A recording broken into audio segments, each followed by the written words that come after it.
Today's story is about an angry, spiteful moon. It is from the Tlingit Indians of Alaska.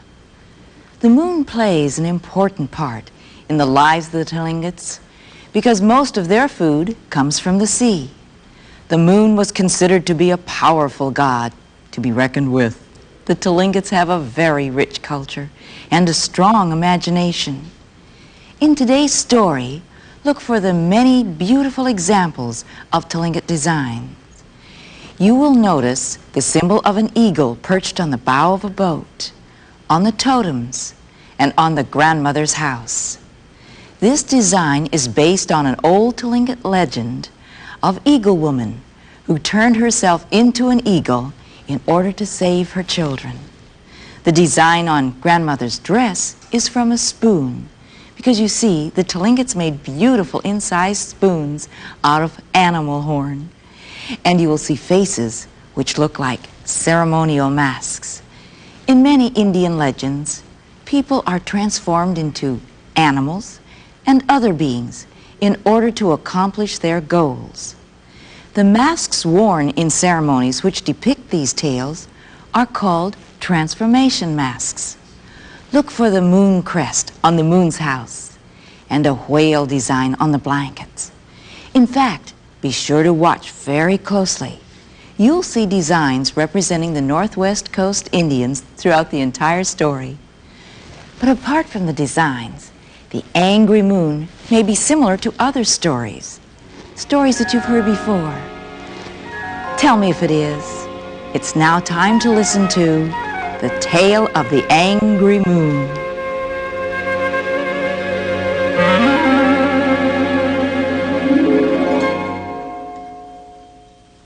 One very bright summer night, when the moon was full, Lupin and Lapuinsa were walking in the grassy country that surrounded their village. They were good friends.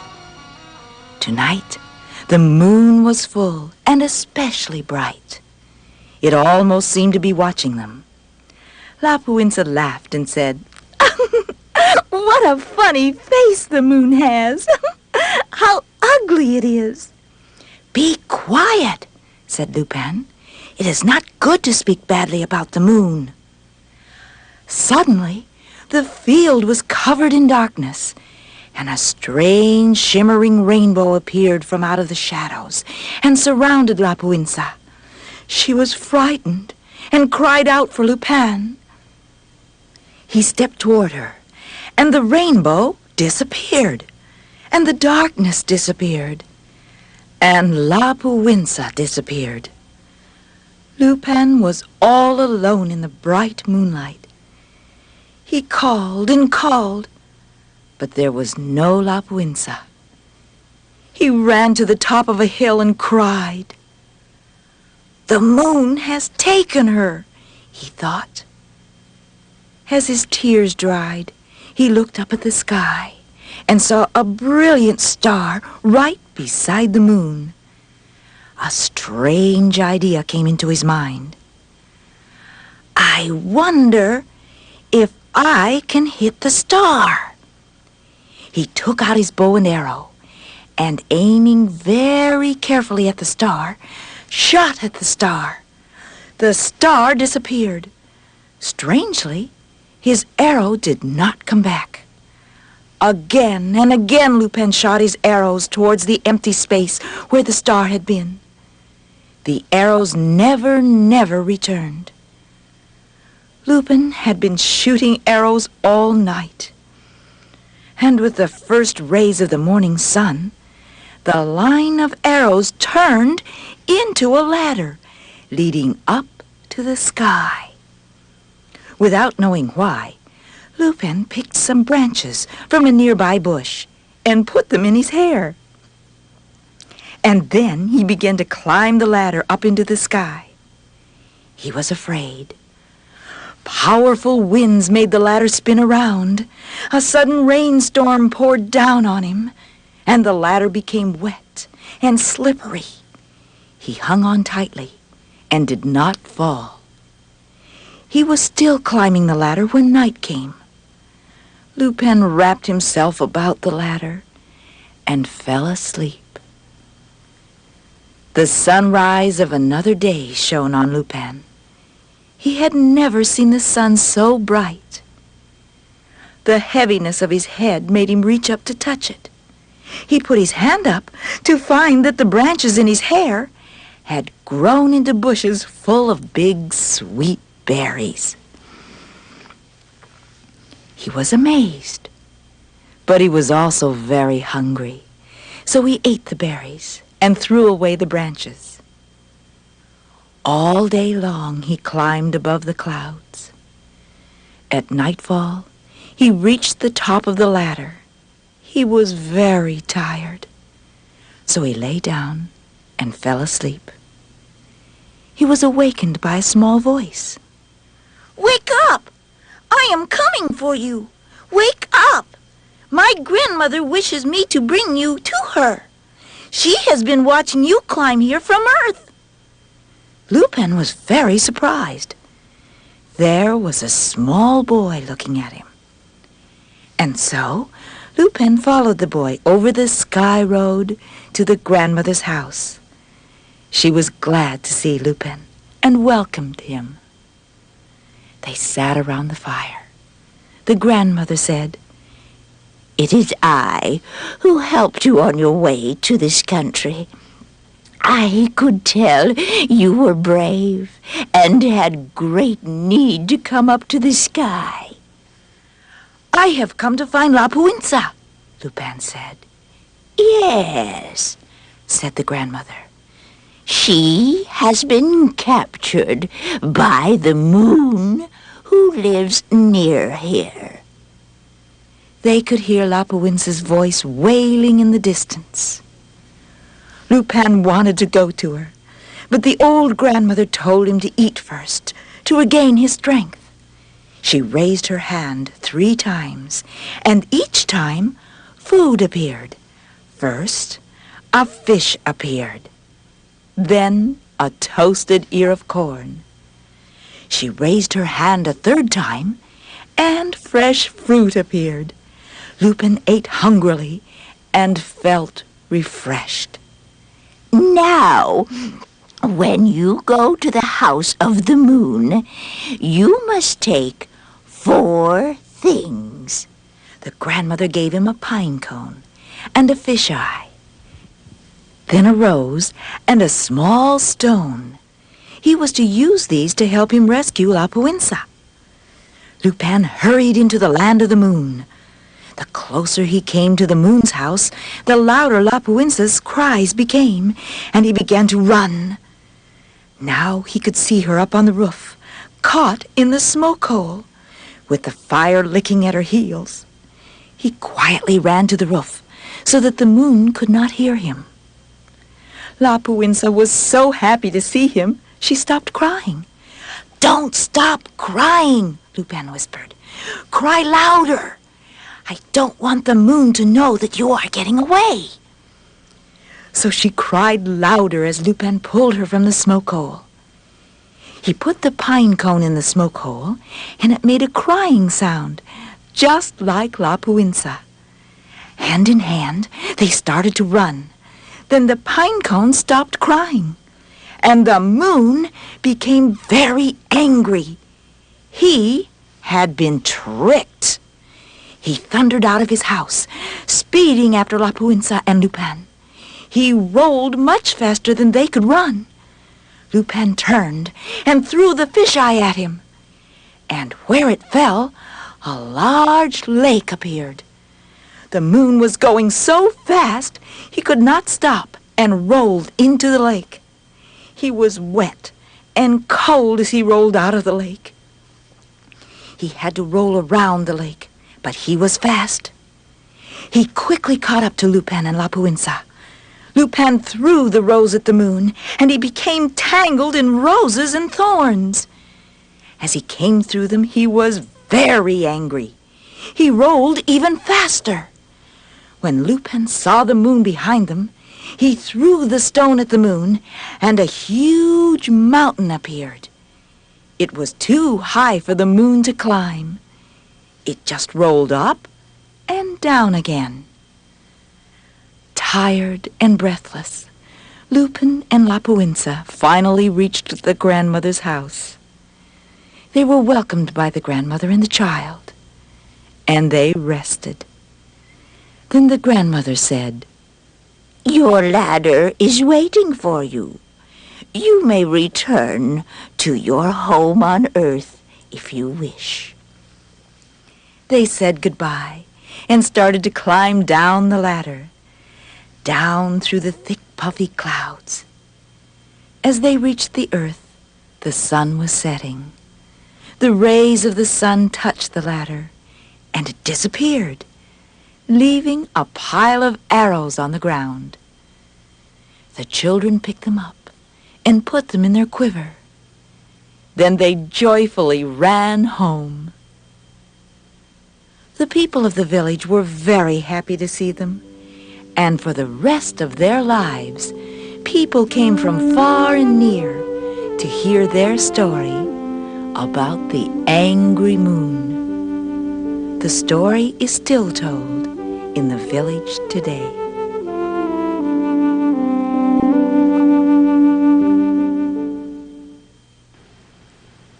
Did this story remind you of other stories you've heard before? I'll bet it did.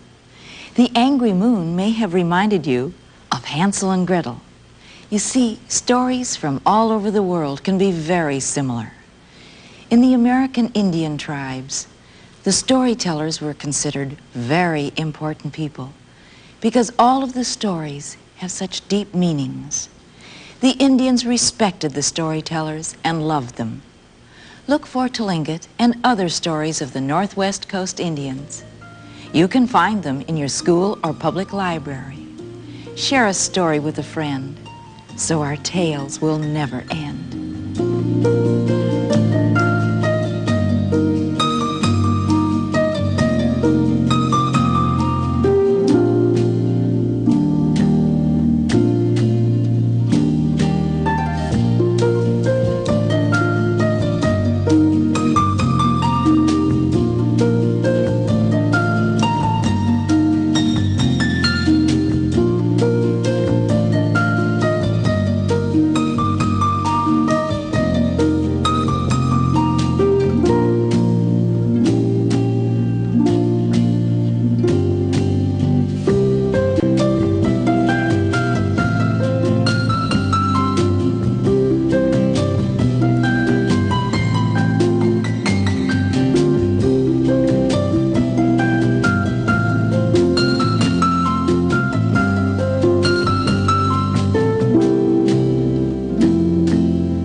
The preceding program was funded in part by a grant from the Corporation for Public Broadcasting.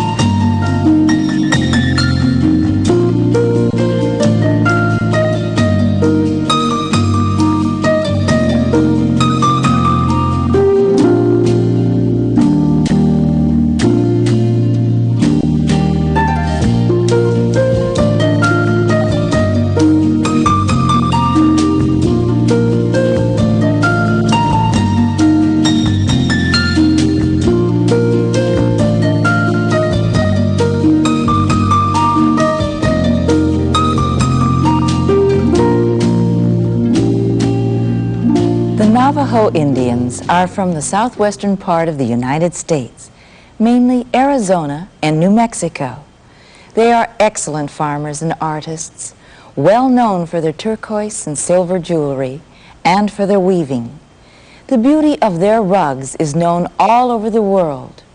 Our first story is a Navajo legend about our good friend Coyote. Trotting Coyote, as he is called by the Navajo, is used as an example of how not to be. He tries to cheat and trick and always loses in the end. In our second legend, we will see what happens to Coyote when he meets the Beaver people. Listen now to the tales of Coyote and Cottontail and Coyote and the Beaver people.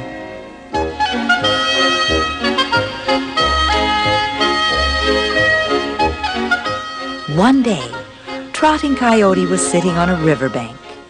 He was very hungry and sad because he had not eaten all day.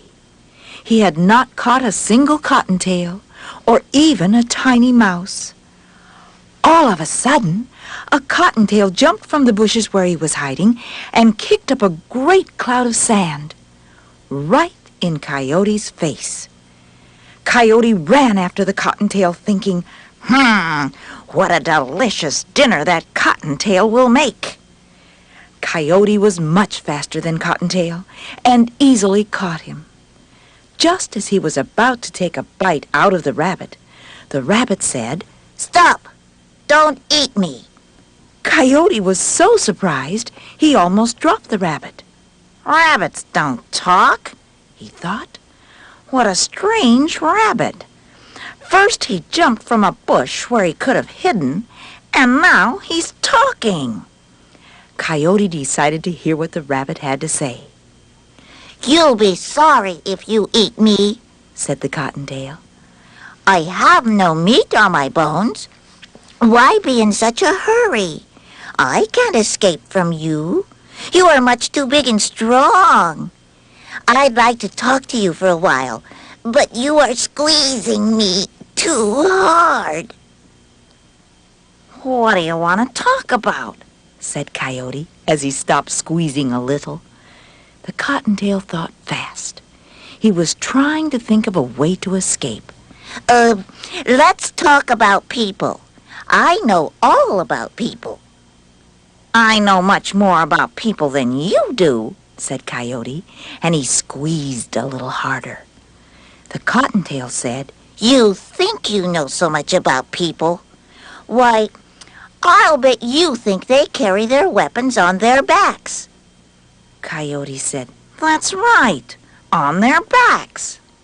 And I'll bet you always stay as far away from people as you can. You never really see their weapons. That's why you are wrong. I have seen them carry their weapons in their hands. Cottontail was trying to keep Coyote's mind off his empty stomach. Coyote was squeezing him tightly again. Cottontail said, Stop squeezing me so hard, cousin. You have me, and I can't escape. Let's talk for a little while longer. Then you may eat me. Coyote said, I'll let you talk more about people and their weapons, but make your story very short. Coyote was very annoyed. Cottontail was trying not to show how scared he was. He sure didn't want to be eaten. Well, cousin, said Cottontail, what they do is carry a bow and arrow. They hold the bow up, put the arrow at the bowstring, and pull it as hard as they can. And then the arrow flies to its mark. Coyote said, No, that's not the way it is. They carry the bow and arrows on their backs, and they shoot from over their shoulders. Cottontail thought to himself, Here's my chance to escape. Stop holding me so tightly, and I will show you how it's done. Coyote loosened his grip as Cottontail raised his arms. Then Cottontail jumped to the ground and ran away as fast as he could. Coyote chased the rabbit in and out of the bushes, but he never quite caught him. Then Cottontail kicked a thorny yucca plant right into Coyote's mouth. While Coyote was trying to spit out the yucca needles, Cottontail ran into a small cave in the rocks. Coyote couldn't go in after Cottontail because he was too big, so he pretended he wanted to talk. Cottontail said, I know you don't really want to talk. You want to eat me. Coyote said. If you don't come out, I'm going to smoke you out with cedar bark or sagebrush. Cottontail said, Oh, good! Cedar bark and sagebrush are my favorite foods. Then I'll get some pinyon pitch. That will fix you, said Coyote. Cottontail pretended to be afraid. Coyote piled some rocks in front of the small opening. Then he went to get the pitch.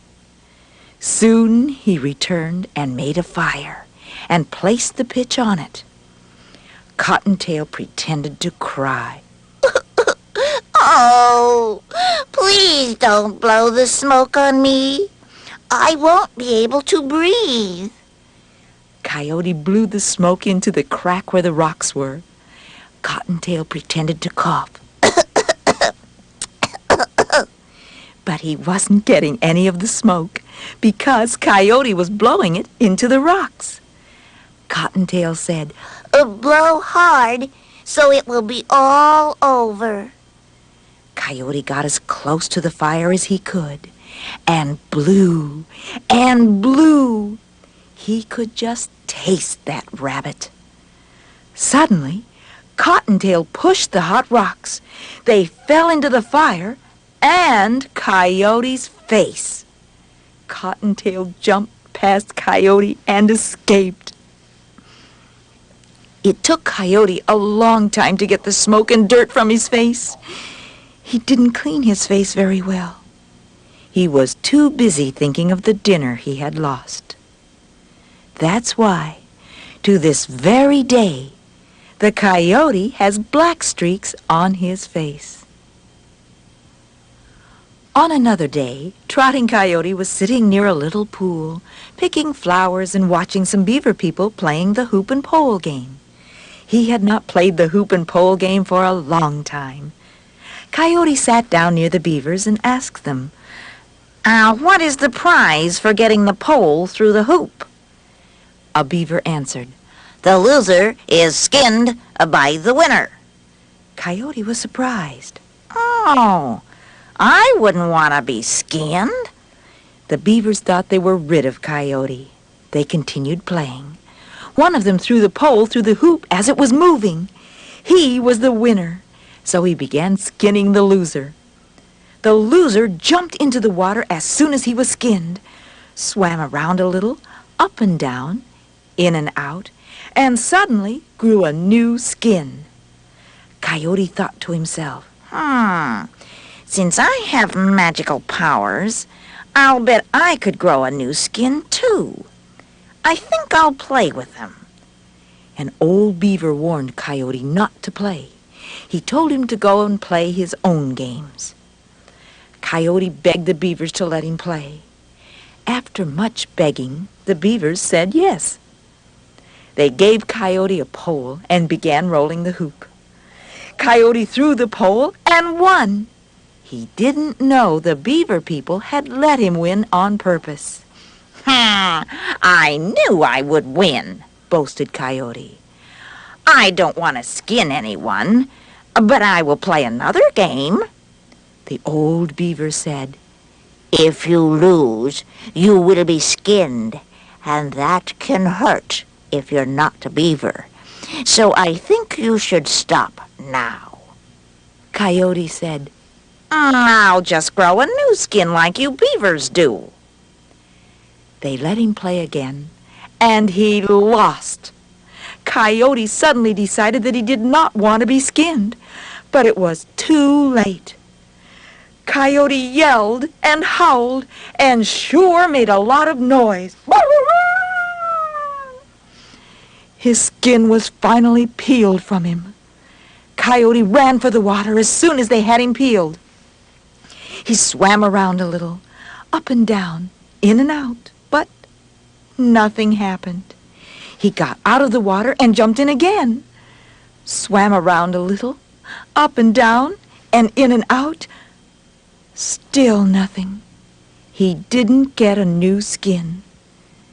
Seeing how upset he was, the beaver people decided to help him. The old beaver said, Badger has extra skins in his badger hole.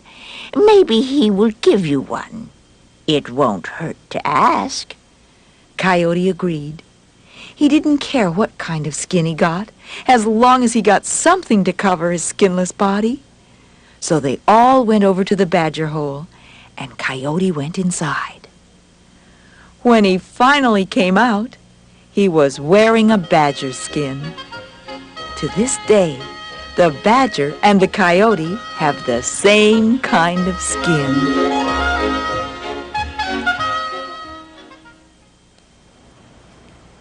Storytellers were very important people in all Indian tribes.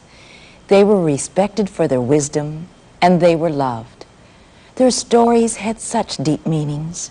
In fact, all of the customs and beliefs of the Indian had a story or legend behind them. There were lessons for everyday living woven into interesting stories. The primary concern of all tribes was to live in harmony with the Great Spirit and all that He created. Go read and enjoy Legends of the American Indian. You can find them in your school or public library. Share a story with a friend so our tales will never end.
The preceding program was funded in part by a grant from the Corporation for Public Broadcasting.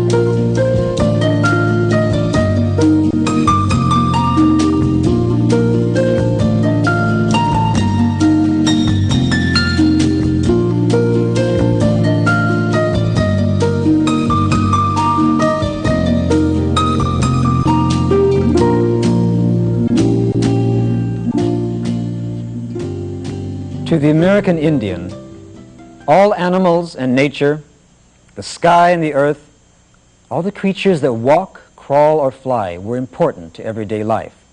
They were thought of and talked of as though they were real people. Our first story, The Dancing Stars, is an Iroquois legend. To the great Iroquois nation in the northeastern part of the United States, the Great Bear sang, and the moon smiled and talked. Everything was a creation of the Great Spirit. Our second story, The Friendly Wolf, comes from the Dakotas, where we find the Plains Indians. Their beliefs were the same as their Iroquois cousins. They respected all animals, and they learned to live with them. The Plains Indians are made up of tribes that we've all heard of. The Sioux are Cara, Blackfoot, Cheyenne, Pawnee, the Cree, the Nez Perce, Kiowa, Comanche, Crow, the Ojibwe, the Shoshone, the Arapaho, and the Ute, and a few others. They were hunters, depending mostly on the buffalo for their food, for their clothing, and the covering for their teepees.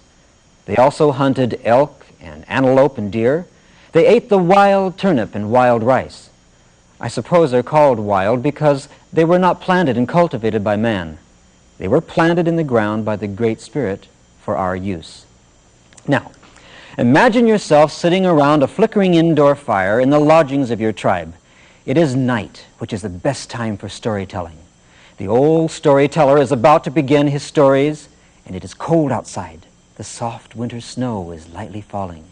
In the distance, you can hear the drumming and the singing. You and the other Indians are waiting for the storyteller to begin. Now, listen to the tales of the dancing stars and the friendly wolf.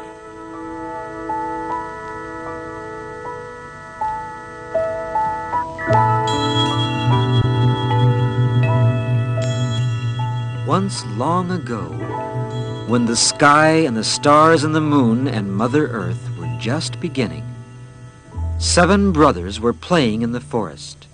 They loved to run and dance in the forest, always together, never separated. One evening, just as the sun was going down, the brothers heard someone singing. It was a beautiful, beautiful song coming from some faraway place. They danced away, following the sound of the music. Suddenly it was night. The little boys looked down and saw the trees and their forest, their people's long houses, all the things they knew about, glowing in the moonlight far below them. They were in the sky, still dancing to the strange and beautiful music. They went up and up and up, and the mysterious song grew louder and even more beautiful. They could hear the words clearly now. A hunter pursued me, and I came to the sky, and now I am lost. But I will watch over you in your warm little cave here in the sky. So sleep, little ones, sleep. Then they saw a great black bear. Her belt and necklace were made of shiny white clam shells, and her beautiful tail was made of stars. In fact, stars were twinkling at her toes and her nose. It was the great bear who was singing the lullaby. They danced long into the night. At last, they stopped, for they wanted to go home. They asked the moon to show them the way, but the moon smiled gently and said, "You will live here in the sky with the stars and I, for we enjoy your dancing."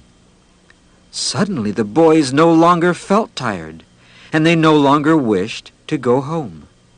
They started to dance again, and the great bear sang more sweetly than before. Then a bright, shining star grew around each boy. The smallest brother heard a voice calling his name. It was the voice of his mother.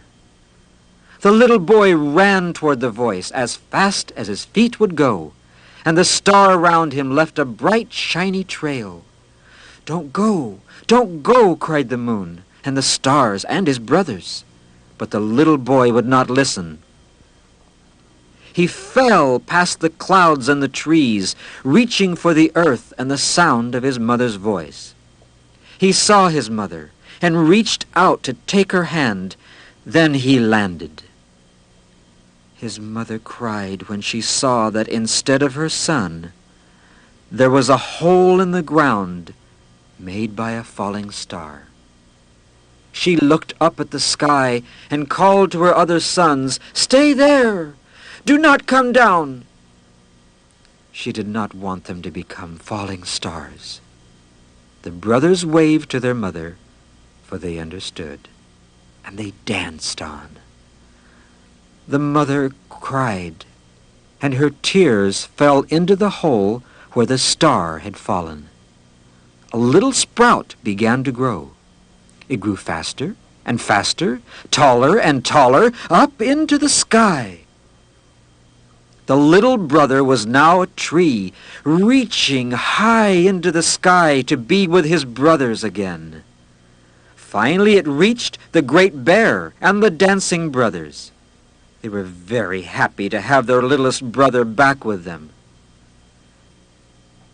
To this day, when you walk through a forest, you will see the pine tree. It is the tallest tree in the forest. And at night, you can see the brothers still dancing to the lullaby of the great bear as she sings to her little cubs.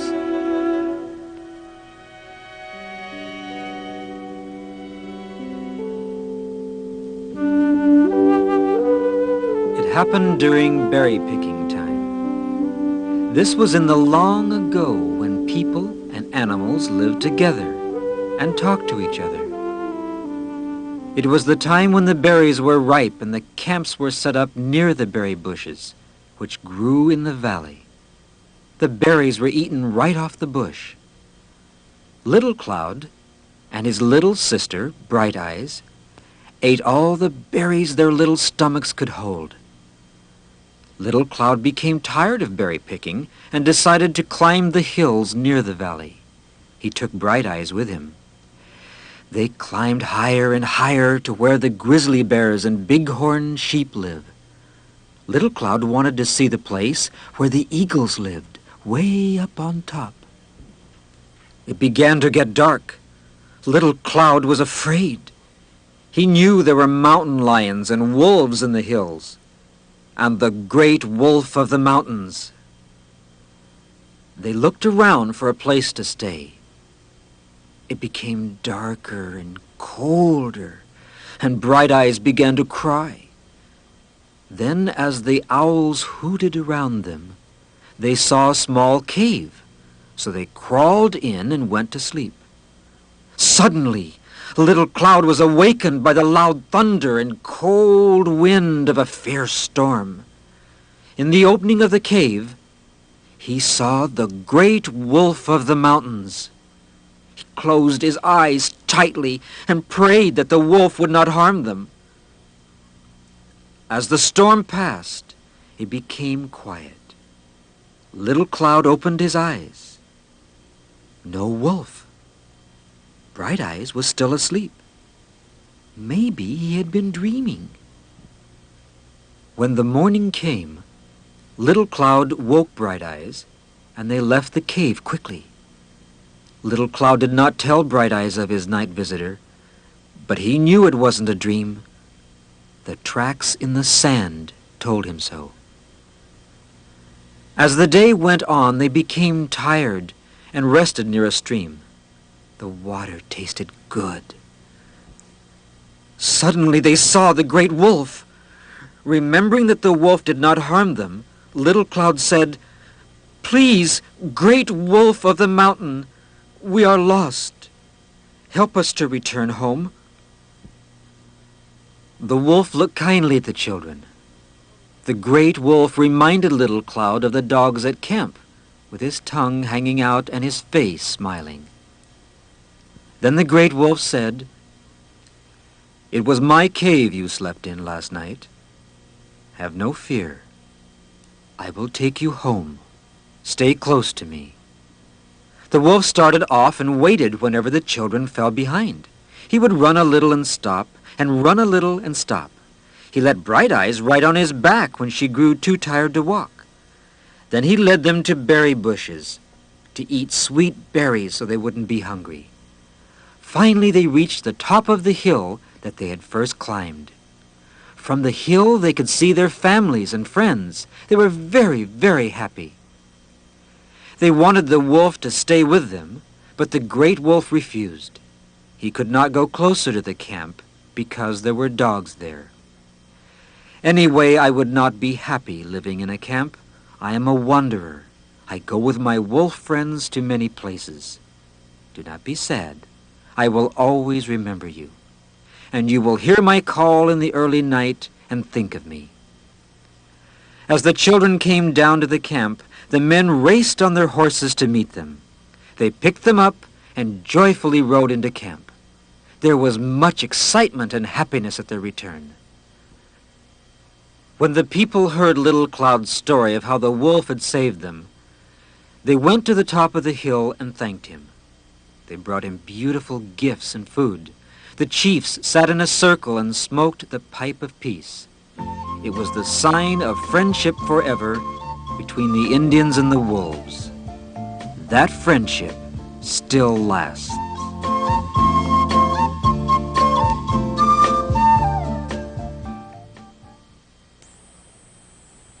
Wherever the Indians traveled, hunted, laughed, or prayed, it was a tribal affair. They were great believers in togetherness, and that togetherness always included the animals. The storytellers were very important people in all tribes. They were respected for their wisdom, and they were greatly loved. Their stories had deep meanings, for all of the customs and beliefs of the Indians had a story or a legend behind them. Many of these stories are in your school and public library. Go, read, enjoy the stories of the American Indian, and share a story with a friend, so our tales will never end.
The preceding program was funded in part by a grant from the Corporation for Public Broadcasting.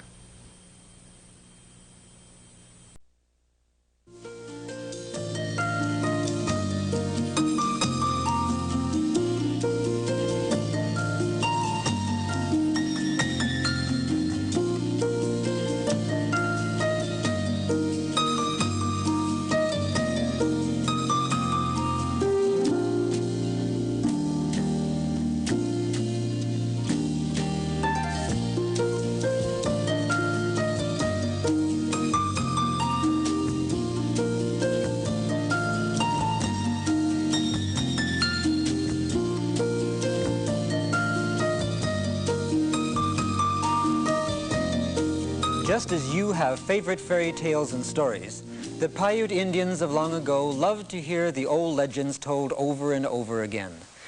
The Paiute Indians lived mainly in Utah. According to the Paiutes, it was Coyote who taught mankind how to survive on the earth. Our first story, The Firebringer, we'll see how Coyote taught the Indians about fire. Our second story, a Kiowa legend called How Sayende Brought the Buffalo to the Indians.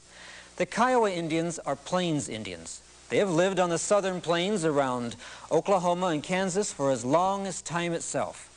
They hunted the buffalo. Sayende, who brought many things to the Kiowa, was responsible. Now listen to the tales of the Firebringer and how Sayende brought the buffalo to the Indians.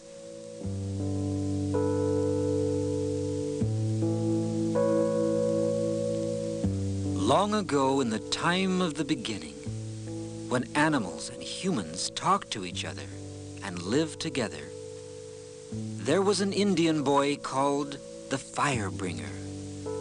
He was of the Paiute tribe, with shiny dark skin and long black hair. He loved to run with the Coyote, who was the friend and counselor of his people. They would hunt together in the summer. The boy caught fish with his hands, while the women dug delicious roots. In the summer, times were good. Now, the winter was not so good. The people were cold and unhappy. This was before the tribes knew about fire. The boy spoke to the Coyote, asking his advice. "How can we help my people? They cannot keep warm in this cold. What can we do?" The Coyote thought, and then he said, "You and I will go to the burning mountain and bring back fire. It will be dangerous, but it is the only way. Gather 100 strong men and women who are your best runners." The boy went to gather the runners, but they paid no attention to him. They didn't know what fire was. But the boy continued to talk about the fire, and as the people got colder and colder, one by one, they joined him. Soon he had his 100 runners. The Coyote explained exactly what was to be done. First, in front, would be the Coyote and the boy. Then the fastest runners would follow them, and the slowest would be last. They went toward the west, over the high, snow-covered mountains. Then through dark, windy forests. The runners grew afraid. Coyote said to them, "We will rest here. In the morning, one of you will stay here until the fire comes. You will know the fire because it is red like a rose, but it is not a rose. When you see the fire, you will know it." In the morning, they headed west, leaving one man to wait for the fire. The people wondered if the fire was an animal or an enemy of some kind. Coyote explained, "Fire can be an enemy or a friend. It can hurt, but it can also help and serve us. If it is covered with rocks and sticks, it can be used to warm the people." The last runner was left to wait for the fire. Coyote and the boy continued on to the burning mountain. It was very high, with smoke and fire pouring out of its top. At night, the fire spirits danced on the mountaintop. Coyote made himself look thin and weak and unimportant, and went up the mountain. The fire spirits saw him, but ignored him because he looked harmless. As the fire spirits began to dance, Coyote stole a burning stick and ran down the mountain. The fire spirits saw him running with the fire and began to chase him. Coyote was tired and breathing hard when the boy took the burning stick from his friend and ran with the fire spirits fast behind him. The boy ran as fast as he could until he came to the runner they had left behind. This runner took the burning stick and ran on. The stick was passed from runner to runner. The fire spirits chased each runner until they were stopped by the snowy mountains. The swift runners continued through the day and night until they came to the land of the Paiute. They surrounded the fire with rocks and put sticks on it and were warmed by it, just as Coyote had told them. From that time on, the boy was called Firebringer. The name Firebringer was passed on to the Coyote because he had earned the name. To this very day, Coyote's fur is thin and yellow, as if burned along his sides. Perhaps because of the fire stick he carried in his mouth, whose flames licked at his sides as he ran down the burning mountain.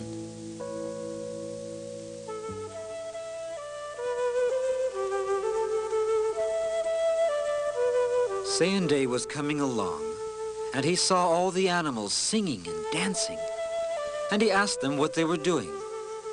Owl and Dragonfly told him it was a sun dance, to show the sun how much they loved it. Coyote said, "We are having a fine time, but we are hungry. We have no food." Fox said, "We are all getting weak because we have no food." Sayende felt very sorry for the animals. As he watched the dancing, he thought of the white crow. Why is the crow so fat and his feathers so smooth? He must have plenty of food. Where does he get his food? Nobody knew. Now, White Crow always carried a bow and some arrows in a special case, and he never put it down. Sayende decided the answer to White Crow's food must be in the case. Sayende wondered how he could get the case. Then he thought of a plan. He told Fox and Coyote and Owl and Dragonfly to watch White Crow when he left the dancing grounds, to find out where he lived. They agreed. Sayende and his friends started to flatter White Crow. "Why aren't you singing? You have such a beautiful voice." White Crow was very pleased to help the singers. Sayende offered to hold the bow and arrow case for White Crow. As White Crow began singing and drumming, all the animals crowded around him so he couldn't see Sayende. Sayende took the bow and arrows out of the case and laid them down. He reached way into the case and pulled out a piece of meat. Buffalo meat. He thought to himself, "I have never tasted anything so delicious. This would be good for the Indians." The singing finished, and Sayende gave White Crow his case.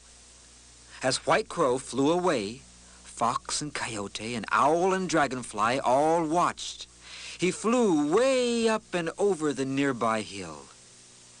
Sayende told his friends he would stay behind and think of some way to find out where the buffalo meat was hidden. He hid near a bush and changed himself into a little puppy. He wanted White Crow's little daughter to find him. Then the little daughter came walking along and saw the puppy. The puppy began licking her ankles, and she picked him up. She wanted to keep him. But when she took him home, White Crow didn't like him. "I never saw a puppy with a mustache before." Sayende had forgotten to change his mustache. White Crow's little daughter started to cry.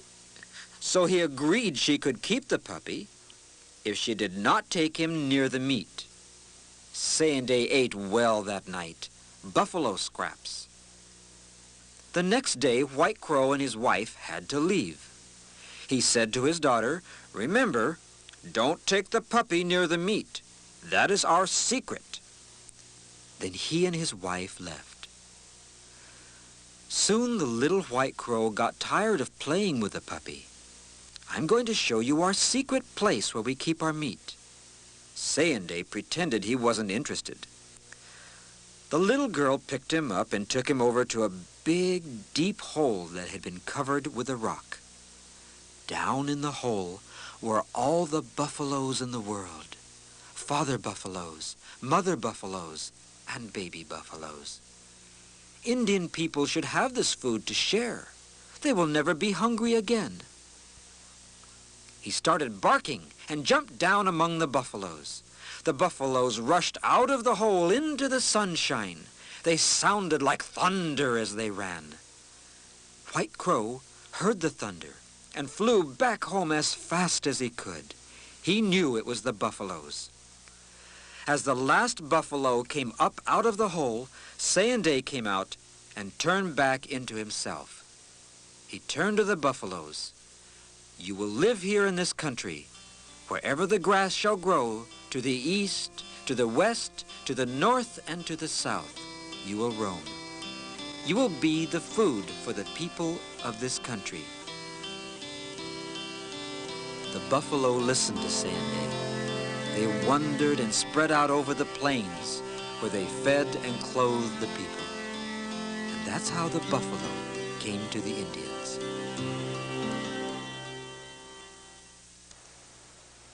The Indians came to depend on buffalo meat for a large part of their diet, and on its skin for clothing, shelter, and many other uses.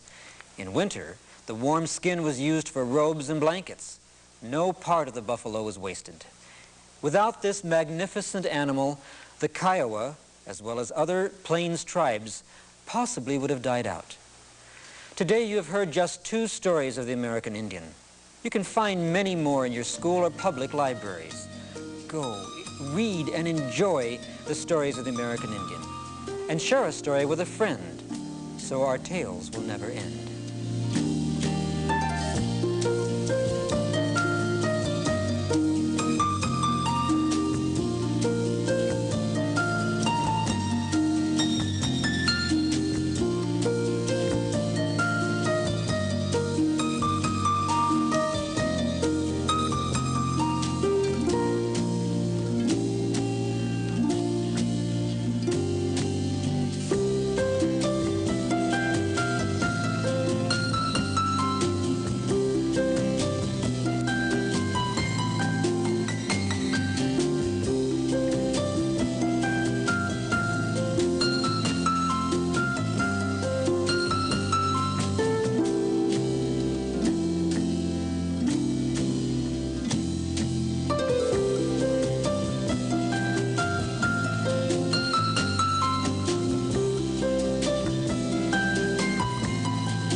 The preceding program was funded in part by a grant from the Corporation for Public Broadcasting.